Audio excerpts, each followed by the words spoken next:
Hello, Honda ChoroQ fans. Today we have a very famous race car, the Honda S800 RSC. The RSC means it's a Honda Racing Service Center car, and this thing was bored out to 873 cc's and had 100 horsepower. This car in real life, this is at the Motegi Museum, I think. And you get an idea how small it is because a Honda Civic is relatively small, but this thing is minuscule. It's like it's a K-class car, or close to it. Alright, well anyways, we have this ChoroQ Real Gimmick series, so I don't know what the gimmick is, but it's number 14 in the series. Q Shop Original, whatever that means. Were these only sold at a Q Shop? I don't even know what Q Shop. Oh, it has a removable roof. That's the gimmick apparently. Looks like it's new. No, maybe not. That tape looks like, well, I don't know. As long as the model's nice, I don't care. Why did I even bother cutting it? Alright, so let's get this out of here. Little display stand if you're into that. It doesn't really hold the model other than just being in a cavity, so to me that just goes into the trash. Alright. Put these roofs out, we'll try them out. A little more reading here. I'm reading JapaneseNostalgicCar.com. This thing would rev up to 10,500 RPM, which is very high for a car, but not very high for a motorcycle, which Honda, that's their history making motorcycles. This particular car, this number 25 livery, won the GT1 class at the 1968 12 Hours of Suzuka. So I guess that's why it's really popular, and it was competing against the Toyota 800, Sports 800 series, so they were battling it out. Alright, so that's what I learned about the car. Let's take a look at the foreshortening of this thing. And the livery here, it seems pretty close. I mean, the sponsorship looks like it's in the right spot.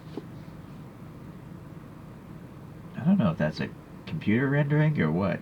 It might be a PlayStation rendering or something. It's got a fogginess to it. But I couldn't get much with the side view otherwise.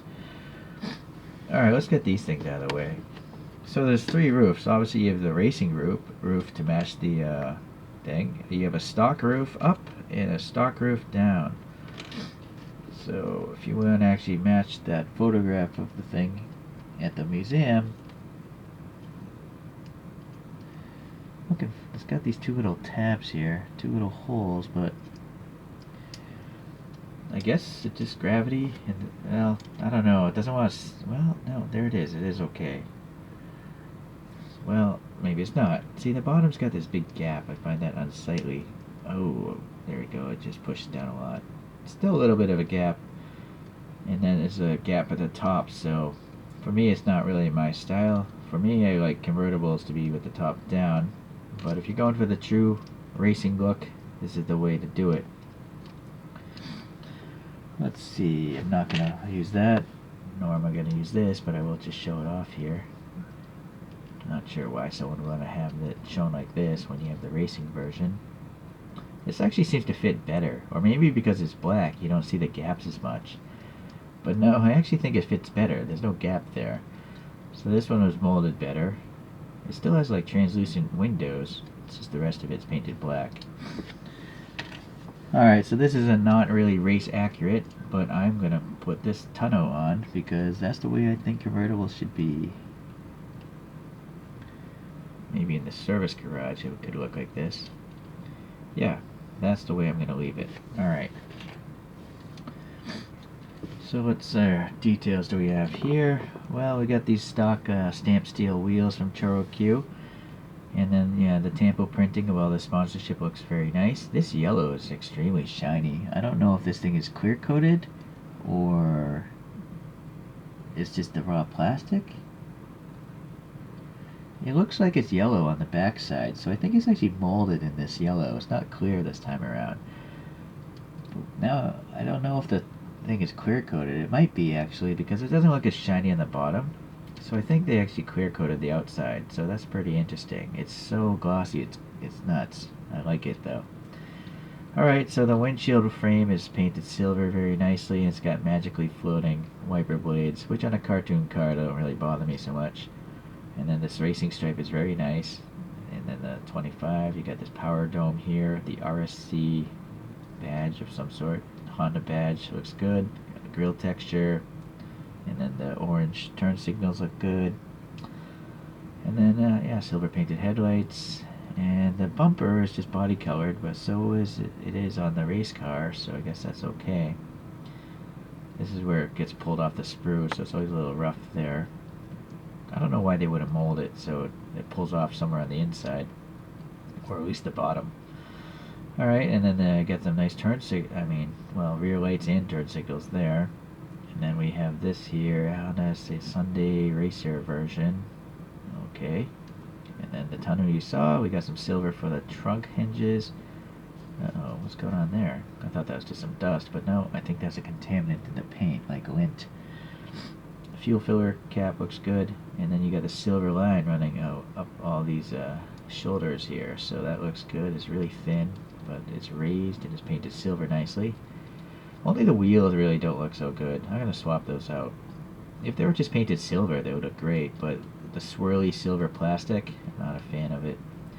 So 2004 is how old this guy is. Standard construction, you know, screw and a tab there.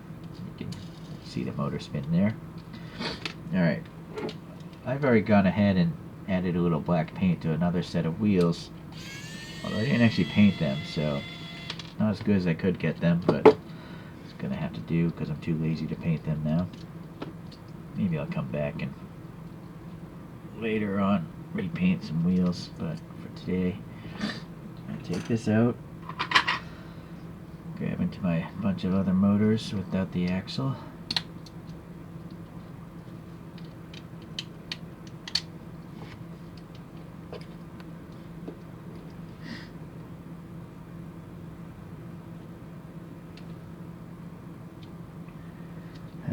It's difficult to do this through a camera screen.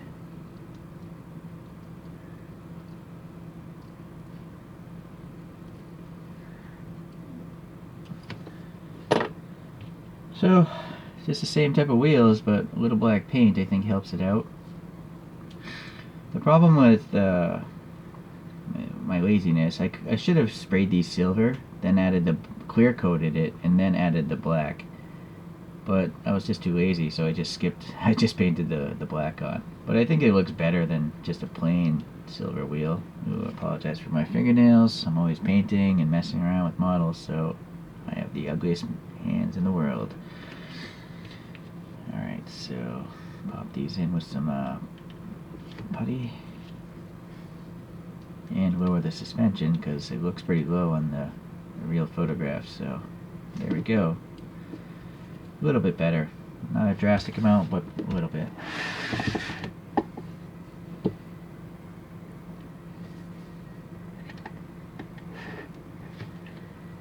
Alright, so I actually have a Honda S800 by Dido, so that's what this is. It's got round taillights instead of those oval type of taillights, but and then boy, I don't really have much else laying around except for this Hobby Japan Toyota Century, which is a big car. I just want to give an idea, you know, how small these little cars were from the 1960s in Japan. They look like death traps. But I'm sure they were pretty fun to race, you know, being so light and nimble. Alright.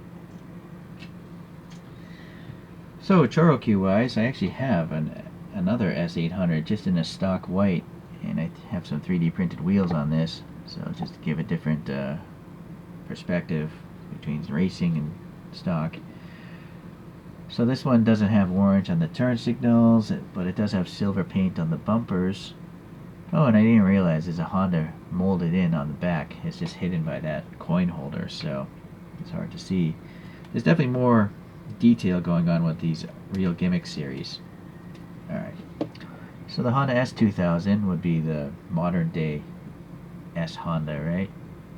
Although this one's got some cracked paint if I look really carefully at it, so that's unfortunate. 3D printed wheels, of course. And then it was competing against this car, I believe. It literally has the same GT1 badging on it. This is the Toyota Sports 800. So I'm quite sure that these two cars are racing each other on the track. Alright, different collection though. Different series or whatever. But not the same size. Alright, well, that's it for today's little ChoroQ Honda show. Appreciate you guys tuning in, and I'll see you tomorrow.